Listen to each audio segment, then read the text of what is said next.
merci beaucoup. Donc avant de commencer, bien sûr, je tiens à remercier les deux organisatrices, donc Émilie Pézard et Valérie Stiénon, qui me permettent aujourd'hui de participer à cette réflexion commune, ce dont je suis très heureux. Je vous ai normalement distribué des exempliers, j'en ai encore plein ici si jamais il en manquait. Voilà. Alors si l'on s'interroge sur l'évolution du roman épistolaire au XIXe siècle, force est de constater d'abord un véritable paradoxe. Le XIXe siècle apparaît en effet comme le siècle de l'écriture épistolaire et des correspondances. L'usage de la lettre, ainsi que l'a montré Roger Chartier, se multiplie et se diversifie. Les échanges postaux se développent et les réseaux de correspondance s'accroissent à la faveur d'un espace qui s'élargit et d'un temps qui s'accélère grâce aux techniques. En outre, l'apprentissage systématique de l'art épistolaire se généralise à travers surtout les secrétaires, ces recueils de lettres pour toutes les circonstances de la vie qui fournissent des modèles et instaurent des normes et qui connaissent, comme dit Cécile Dauphin, je la cite, une floraison exceptionnelle. Enfin, les correspondances, qui sont constituées en véritable littérature épistolaire, deviennent des marchandises éditoriales que la librairie multiplie et qui font leur entrée dans le panthéon littéraire. Et pourtant, alors que l'écriture de lettres est présente plus qu'aucune autre, alors que le genre roman connaît un succès grandissant, et alors même qu'il avait été au siècle précédent au cœur de la mode, le genre du roman épistolaire, après un regain de faveur dans les premières années, décline rapidement, et le XIXe siècle semble bien coïncider avec sa désintégration, ainsi que l'écrit Laurent Versini. Et c'est d'ailleurs le constat que s'empresse de faire Balzac au moment de publier ses Mémoires de deux jeunes mariés, donc en 1842, qui enregistre la disparition du genre en affirmant que, je cite là la première citation de l'exemplier, « Ce mode si vrai de la pensée sur lequel ont reposé la plupart des fictions littéraires du XVIIIe siècle est devenu une chose assez inusitée depuis bientôt 40 ans. » Le roman épistolaire, donc, qui se définit comme une œuvre constituée par le texte même d'une correspondance fictive en prose, en un roman dans lequel la lettre n'est pas insérée, mais où elle constitue le texte lui-même, serait ainsi devenu petit à petit un genre totalement anachronique, marqué par une désaffection croissante et voué à l'oubli. Perçu comme une forme figée, superficielle, trop prolixe et à la psychologie trop statique, le roman épistolaire se voit reprocher sa longueur, sa lenteur, son manque de vraisemblance et son artificialité. Il apparaît désormais absolument invraisemblable que quelqu'un sous le coup de l'émotion prenne la plume pour y exposer dans une lettre ses sentiments du moment. De plus, une correspondance fictive, cette conversation de sourds-muets, comme dit Hugo, exprime un sentiment qui a passé, et si les personnages principaux ne se rencontrent jamais, comment donc faire progresser l'action ? Enfin, la forme recule lorsque tout un imaginaire critique, selon la formule de José Luis Diaz, revigore l'idée ancienne, selon laquelle la correspondance et partant le roman épistolaire sont des genres essentiellement féminins.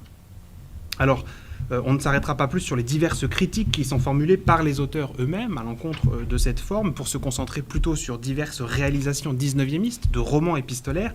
Mais vous trouverez cependant 3 exemples de ces reproches dans l'exemplier. Je vous ai recopié des extraits de Victor Hugo, des extraits de jugement de Victor Hugo, de Sainte-Beuve et de Walter Scott, qui correspondent aux citations 2 à 4. En tout cas, une statistique menée à l'aide de la bibliographie du roman épistolaire en France, donc d'Yves Giraud, nous permet de nous apercevoir rapidement de l'évolution quantitative de ce type de production romanesque. D'une moyenne annuelle de 12 ou 13 romans épistolaires pour la période 1770-1789, avec un pic à 31 romans épistolaires parus en 1788, l'on passe à une moyenne annuelle de 4 à 7 romans épistolaires pour les 3 décennies suivantes, puis à une chute notable après 1820, puisque l'on comptabilise seulement 12 romans épistolaires pour les 10 dernières années de la Restauration et 8 pour les 10 premières de la monarchie de Juillet.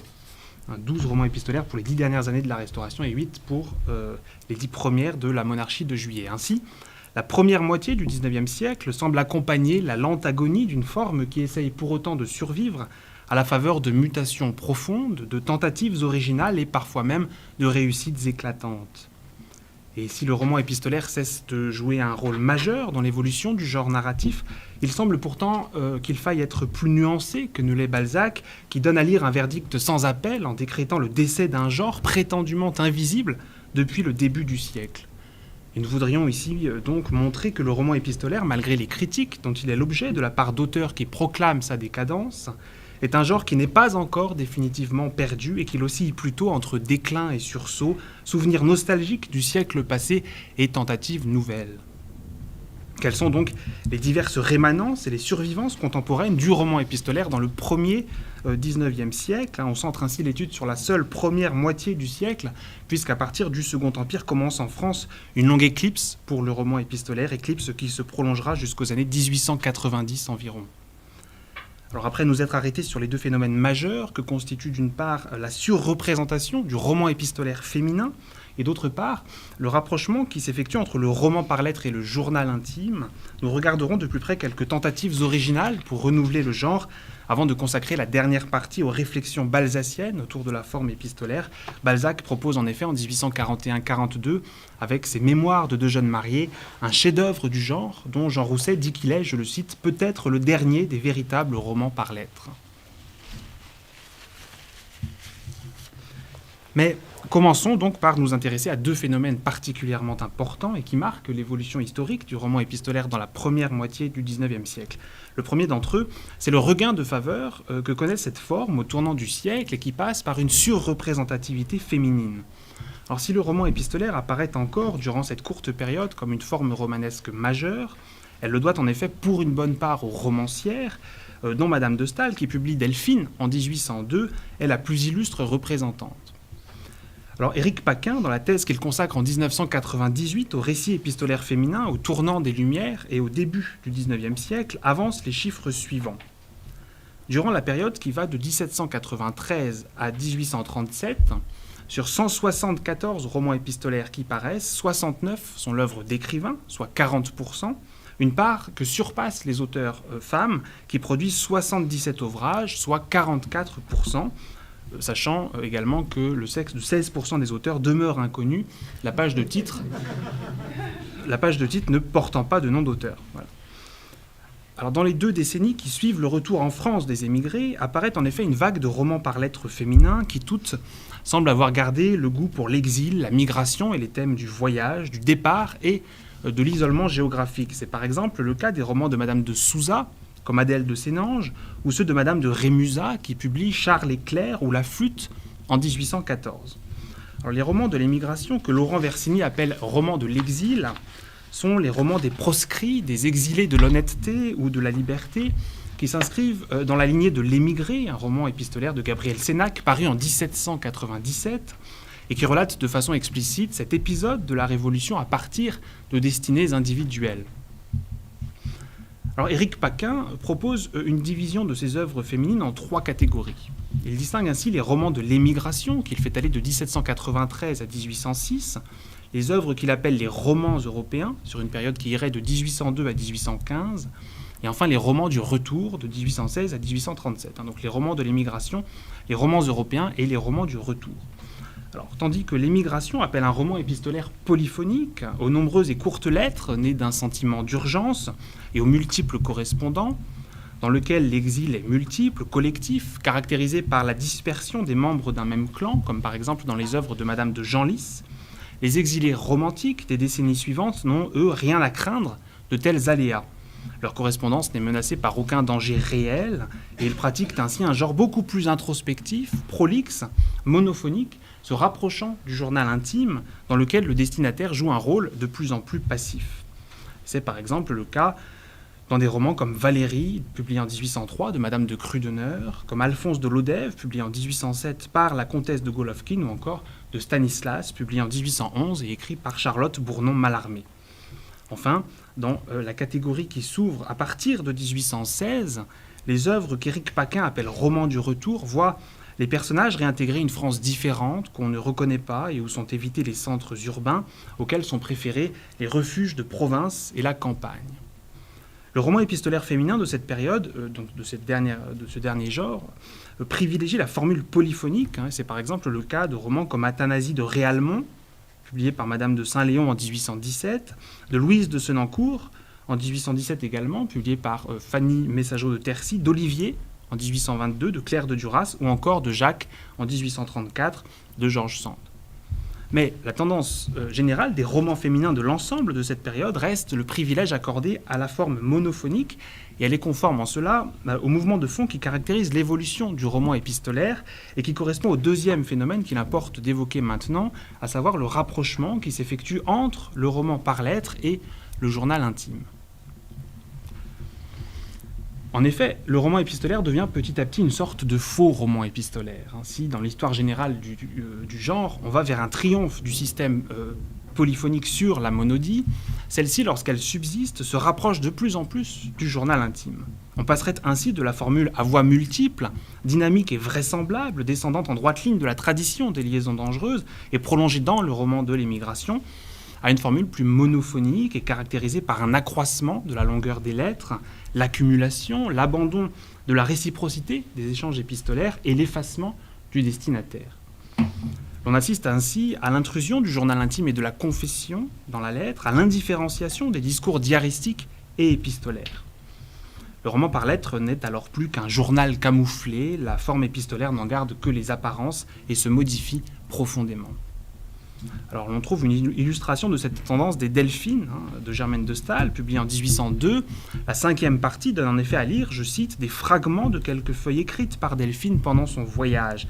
Il s'agit d'une sorte de journal, de triste méditation sans destinataire et où la lettre ressemble de moins en moins à une lettre. Et c'est sur ce nouveau modèle, et dans la lignée de Rousseau et de Goethe, que sont construits les romans de Madame de Charrière, ceux de Madame de Krudener, l'Adèle de Nodier, ou encore bien sûr l'Obermann de Senancourt en 1804, qu'André Monglon qualifie sans hésiter de journal intime et Béatrice Didier de roman intime. Bien que ce roman soit en fait essentiellement composé de 92 lettres adressées par le héros à un confident anonyme. Ainsi, la lettre devient une lettre-journal, une rêverie, un pur monologue pour lequel le destinataire n'est en fait qu'un confident et où l'on se raconte à soi seul, où l'on s'explore devant soi-même. Dans Stanislas de Charlotte Bournon-Mallarmé, par exemple, le héros s'est retiré du monde pendant 6 ans sans prévenir son confident de son adresse, mais il lui écrit toujours des lettres qu'il ne met jamais à la poste et qu'il réunit en recueil dans l'attente du moment favorable, à savoir sa mort. Quant à Valérie, en 1803, écrit par Madame de Krudener, les dernières lettres s'intitulent même « Journal de Gustave ». Comme l'écrit Laurent Versini, je le cite, « Se réduisant au personnage fuyant de l'œuvre fuyante d'un auteur fuyant, le roman épistolaire s'abolit lui-même ». On observe donc un effacement de la lettre au profit du journal, ou plutôt l'investissement de l'espace épistolaire par le journal intime, et le roman par lettres semble n'être de plus en plus qu'une espèce de cadre dans lequel s'insère une autre forme. La surreprésentation des romans par lettres féminins et la lente transformation de la correspondance fictive en journal intime constituent ainsi 2 phénomènes majeurs dans l'évolution du roman épistolaire au XIXe siècle. Pour autant, et si ces 2 tendances tendent à minorer, voire à dénaturer le genre épistolaire, ce dernier reste cependant l'objet de tentatives originales qui cherchent à renouveler sa forme. Venons-en donc à l'examen de quelques exemples qui semblent démontrer que le roman épistolaire, alors même qu'il tombe en désuétude, tend cependant à rester un sujet de réflexion pour les créateurs. Tout se passe en effet comme si, à l'intérieur même d'un ample mouvement d'effacement, et avant d'être complètement oublié, le roman épistolaire survivait encore à travers diverses tentatives qui semblent être bien plus que de simples sursauts ou de difficiles survivances. Certains auteurs proposent par exemple un subtil jeu avec les conventions d'un genre qui comporte son lourd poids de tradition. George Sand, donc dans Jacques, en 1834, donne à lire par exemple une double présentation de son roman polyphonique. D'une part, en effet, elle le précède d'une dédicace explicative d'auteur qui correspond à la citation numéro 5 de l'exemplier et qui présente l'ensemble de l'œuvre comme un travail purement romanesque, comme une fiction d'auteur. Alors je lis la 5e citation. « Mes amis, je vous dédie un livre que je vous prie de me pardonner. Corrigez les pages où j'ai fait parler l'amour conjugal et déchirez le dénouement, car, grâce à Dieu et à vous-même, vous le trouverez bien invraisemblable. J'ai achevé ce livre au pied d'un glacier, vous le lirez en riant auprès d'un bon feu ou sur l'herbe printanière de notre baraque. » Georges Sand du Grand Saint-Bernard, juillet 1834. Voilà, donc elle présente l'œuvre, l'ensemble de l'œuvre comme un travail purement romanesque, comme une fiction réellement d'auteur. Mais, d'autre part, Sand donne la parole à 2 reprises dans le paratexte de son roman à une voix qui n'est ni celle d'un des personnages, ni celle de l'auteur ou de la préfacière, mais plutôt celle d'un de ces éditeurs conventionnels du roman épistolaire. Et cette voix fait allusion, dans la plus pure tradition romanesque épistolaire, à une éventuelle collection de lettres authentiques choisies. Alors je lis la 6e citation de l'exemplier qui correspond à l'une de ces 2 notes de l'éditeur. Donc c'est la citation 6. « Le lecteur ne doit pas oublier que beaucoup de lettres ont été supprimées de cette collection. Les seules que l'éditeur ait cru devoir publier sont celles qui établissent certains faits et certains sentiments nécessaires à la suite et à la clarté des biographies, celles qui ne servaient qu'à confirmer ces faits ou qui développaient avec la prolixité des relations familières ont été retranchées avec discernement. » Voilà, et je ne lis pas l'autre note de l'éditeur qui correspond à la citation 7 de l'exemplier.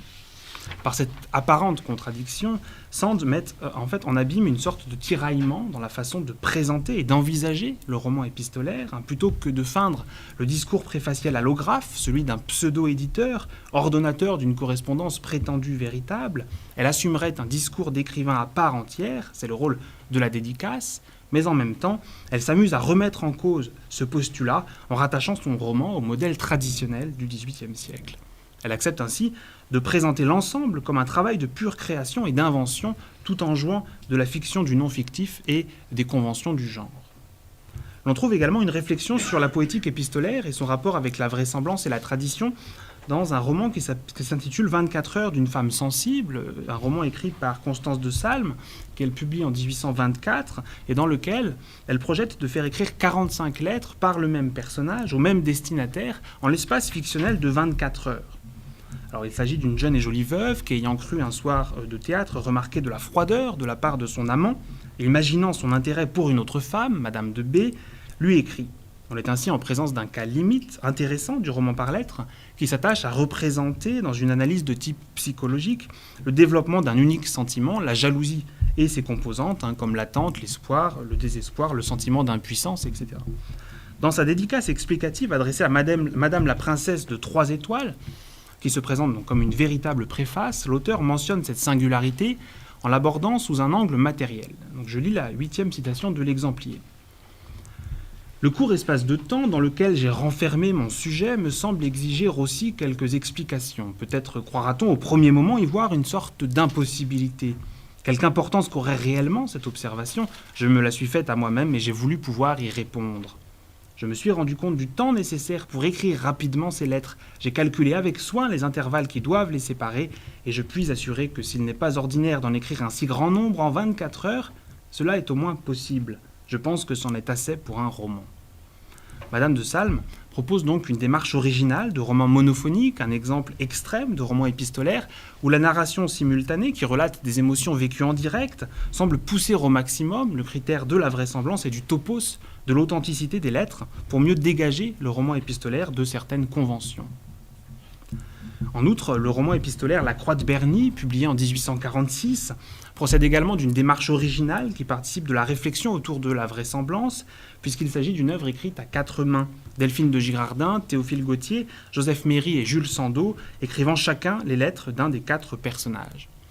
L'année 1846 voit également naître l'étrange tentative de Jules Janin pour adapter la Clarisse Harlowe de Richardson, mais non content de réduire à 2 petits volumes, les 10 volumes de l'original, en pratiquant allègrement suppression et coupure dans les lettres, Janin renonce à la forme épistolaire à partir du viol de Clarisse pour adapter le récit, se justifiant à la fois par le souci de faire œuvre plus dramatique et par celui de la vraisemblance. Et voilà ce qu'il écrit dans sa préface, je cite la 9e citation de l'exemplier. « Nous avouons qu'il nous paraît impossible que jamais Lovelace lui-même ait osé raconter la plume à la main des crimes et des perfidies à ce point incroyables. » On pourrait également évoquer les tentatives de Musset, qui voit son roman par lettres en 1833 nourrir son théâtre, auquel il est sacrifié avant d'avoir été achevé, ou encore celle de Nerval, à propos duquel Jacques Bonny parle de véritable obsession de la forme épistolaire. Et en effet, une large place est faite aux lettres dans Les Faux-Saulniers, par exemple, sans que pour autant le récit s'avoue comme un roman épistolaire. Nerval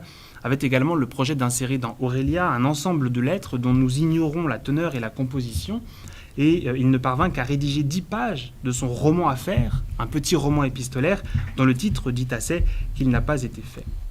Mais je ne m'y arrête pas et en vient à Mademoiselle de Maupin, roman dans lequel les interrogations autour de la forme épistolaire sont relayées et illustrées avec brio. Dans son œuvre, Gautier, on le sait, établit un jeu entre le traitement de l'androgynie et la forme narrative. Il s'amuse de la confusion des genres et relie la quête du beau à la recherche d'une écriture romanesque. Le problème du genre, dans Mademoiselle de Maupin, donc en 1835, recouvre 2 questions. D'une part, l'insertion du texte théâtral dans le roman épistolaire, D'autre part, le travail de la citation, c'est-à-dire l'insertion d'un discours hétérogène, celui de Shakespeare, dans la prose de Gautier. Ainsi, dès la première phrase, le texte s'affiche comme un roman épistolaire. Tu te plains, mon cher ami, de la rareté de mes lettres.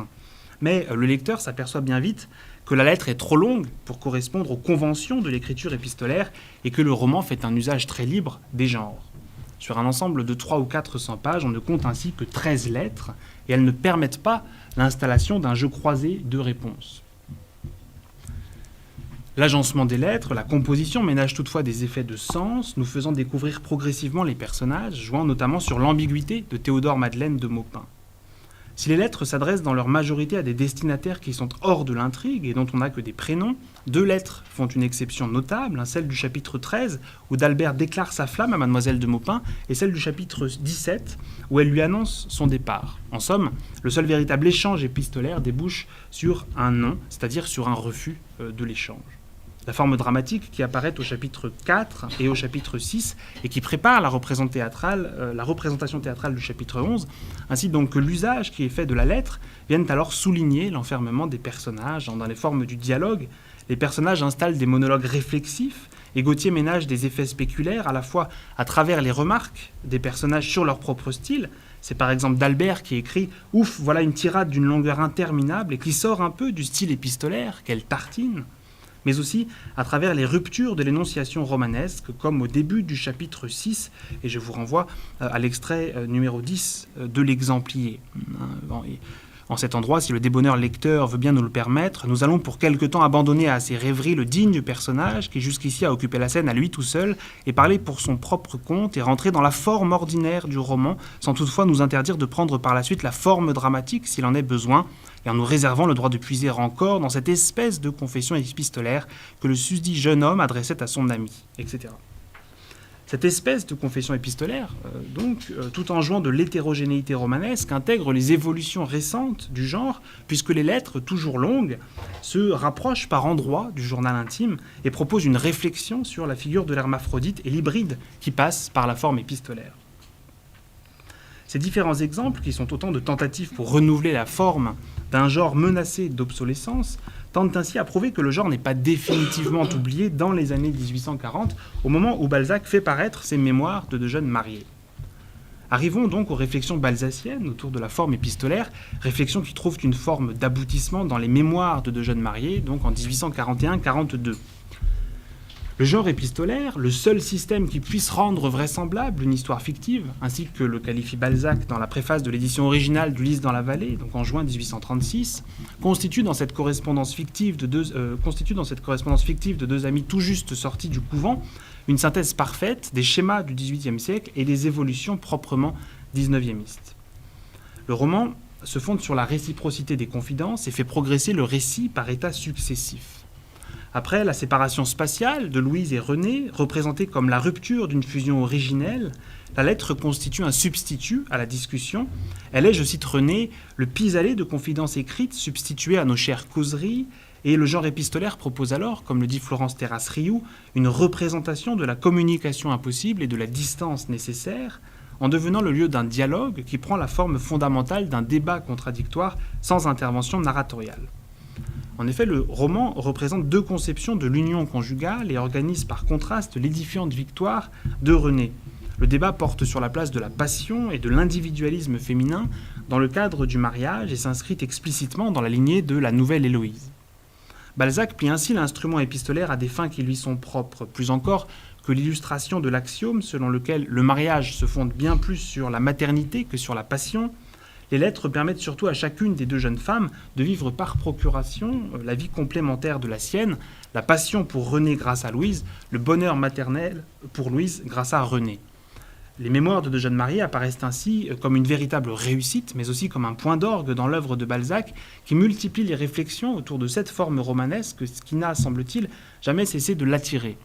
À 20 ans, il écrit par exemple un premier roman, donc Steny ou les erreurs philosophiques, qu'il n'achèvera pas, mais qui prend déjà la forme du roman épistolaire, et il n'hésite pas dans la suite, dans d'autres œuvres, à insérer des lettres dans ses romans, comme par exemple dans Louis Lambert ou encore Béatrix. Le Lys dans la vallée, bien sûr, constitue un exemple supplémentaire de la réflexion balzacienne autour de l'épistolaire. Le roman s'ouvre en effet par une lettre explicative à Madame la comtesse Nathalie de Manerville, lettre qui est rapidement relayée par une longue confession faite par Félix et qui s'achève par la réponse ironique et cruelle de Nathalie. Avec cette dernière lettre, le Lys, qui n'était jusqu'alors qu'une sorte de roman autobiographique au passé, comme le désigne Jean Rousset, redevient épistolaire avec éclat et use avec force des ressources du genre. Mais, 2 années seulement après Mémoires de deux jeunes mariés, Modeste Mignon aborde la question du roman épistolaire avec un point de vue beaucoup plus problématique. Publié d'abord en feuilleton dans le Journal des débats en 1844, puis dans une édition de 4 volumes, divisée en 75 chapitres, le roman donne en effet à lire une variante intéressante de l'emploi de la forme épistolaire. Alors, le récit raconte comment Modeste Mignon, grande admiratrice du poète Canalis, décide de lui écrire et comment une correspondance s'engage qui prend rapidement un ton galant. La narration à la 3e personne, qui dominait jusqu'alors, s'interrompt longuement pour reproduire ces lettres, mais, et c'est là que le dispositif devient ingénieux et retors, ce n'est pas le poète Canalis qui répond, mais bien son secrétaire, Ernest de la Brière, car, comme écrit le narrateur, il faut souvent, hélas, 2 hommes pour en faire un amant parfait. La correspondance joue donc du quiproquo, puisque le lecteur sait ce qu'ignore Modeste, qui croit véritablement correspondre avec l'illustre poète.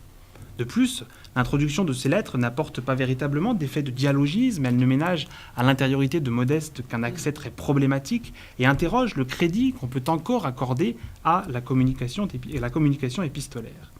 Le roman se plaît d'ailleurs à mettre à distance cet échange épistolaire en intégrant par exemple dans la première édition les lettres dans des chapitres qui portent tous des titres ironiques, comme par exemple « Écrivez donc au poète célèbre »,« Le mariage des âmes »,« Bas bleu prend Élie » ou encore « Où mènent les correspondances ». De plus, à la suite des 11 lettres, le narrateur s'amuse à proposer un commentaire qui prend la forme d'une parodie des romans du XVIIIe siècle avec leur introduction d'éditeur, tout en faisant référence au monde contemporain. Et je lis la 11e citation de l'Exemplier. C'est donc le commentaire du narrateur à la suite des 11 lettres. Ces lettres ont paru très originales aux personnes à la bienveillance de qui la comédie humaine les doit. Mais leur admiration pour ce duel entre 2 esprits croisant la plume, tandis que le plus sévère incognito met un masque sur les visages, pourrait ne pas être partagée. Sur 100 spectateurs, 80 peut-être se lasseraient de cet assaut. Le respect dû dans tout pays de gouvernement constitutionnel à la majorité, ne fut-elle que pressentie, a conseillé de supprimer 11 autres lettres échangées entre Ernest et Modeste pendant le mois de septembre. Si quelque flatteuse majorité les réclame, espérons qu'elle donnera les moyens de les rétablir quelques jours ici. Ce commentaire semble bien indiquer que le romancier du XIXe siècle ne bénéficie pas de la même liberté que ses prédécesseurs, en dépit de leurs aspirations à l'idéal et de leur volonté de fuir dans un univers d'illusions passablement archaïques. Les romans épistolaires ne sauraient désormais échapper à une inscription dans l'histoire présente. Ainsi, comme l'on voit à travers ces quelques exemples, l'œuvre balzacienne illustre la réflexion de l'auteur autour d'une forme qu'il admire, dont il se sert pour produire une de ses grandes réussites et qu'il ne se résout pas à voir tomber dans l'oubli, mais dont il admet pourtant qu'elle ne correspond plus vraiment au goût de son époque. En éprouvant d'un point de vue poétique les limites et la désuétude du roman épistolaire, Modeste Mignon forme, comme dit Christine Planté, le constat fondamental d'une perte de transparence, d'une opacité du langage et d'une altération, voire d'une aporie des modèles de communication dans lequel se trouve désormais englobé le roman épistolaire. Pour conclure, il faut donc insister sur la vision tronquée qui est celle qui consiste à associer la mort du roman épistolaire en France avec la fin du XVIIIe siècle. Ce genre, encore très représenté au tournant du siècle, et en particulier par des romancières qui traitent surtout du sujet de l'émigration, reste tout au long de la première moitié du XIXe siècle un sujet d'interrogation pour les créateurs. La forme épistolaire cherche à se renouveler pour continuer à exister, et elle le fait à travers quelques tentatives originales au prix de mutations profondes qui associent l'écriture épistolaire à celle du journal intime, et également par l'intermédiaire d'un dialogue ludique, constant et affirmé avec les conventions et les limites du genre. Mais l'esthétique du discontinu et du fragment est relayée à partir de 1836 par le roman feuilleton, et le roman épistolaire semble mal adapté aux ambitions nouvelles d'un genre qui revendique désormais également une dimension historique et sociologique. Il faudra alors attendre le renouveau du roman en réaction contre le naturalisme pour constater une certaine résurrection du roman par lettres après l'éclipse des années 1850-1890. Critiquée, déclarée obsolète, volontairement oubliée mais toujours vivante et illustrée par quelques survivances qui apparaissent comme de véritables réussites, la forme épistolaire dans la première moitié du siècle est bien celle de tous les paradoxes. Je vous remercie.